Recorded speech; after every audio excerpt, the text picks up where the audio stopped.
ছাত্র জনতার আন্দোলনে আহতদের পুনর্বাসন ও ক্ষতিপূরণের দাবিতে ঢাকার শাহবাগ মোড়ে বিক্ষোভ করছেন আহতরা। শাহবাগ মোড়ে বাংলা মোটর অভিমুখী লেন অবরোধ করে বিভিন্ন দাবিতে স্লোগান দিচ্ছেন তারা।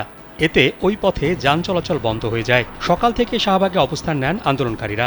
সরকারের পক্ষ থেকে তাদের সঙ্গে আলোচনায় বসার সময় বেঁধে দেওয়া হয়। শাহবাগ থানা জানিয়েছে, বেশ কিছু দাবি নিয়ে তারা বিএসএমএমইউ এর সামনে সড়কে অবস্থান করছে, তবে মোড়ের অন্য লেনগুলো দিয়ে যান চলাচল করছে।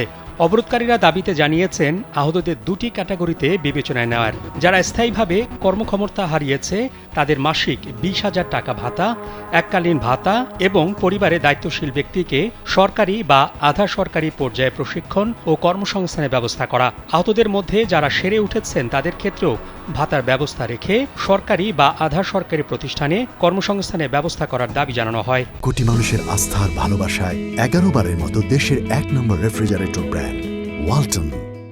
তাদের দাবির মধ্যে আরও রয়েছে গণ অভ্যুত্থানে আহত ও শহীদ পরিবারের সদস্যদের নিরাপত্তা নিশ্চিত করতে বিশেষ সুরক্ষা আইন প্রণয়ন করার, যেখানে আহত ও শহীদ পরিবারের সদস্যদের বিরুদ্ধে কোনো হুমকি, হয়রানি বা হত্যা চেষ্টা হলে সর্বোচ্চ শাস্তির বিধান রাখা।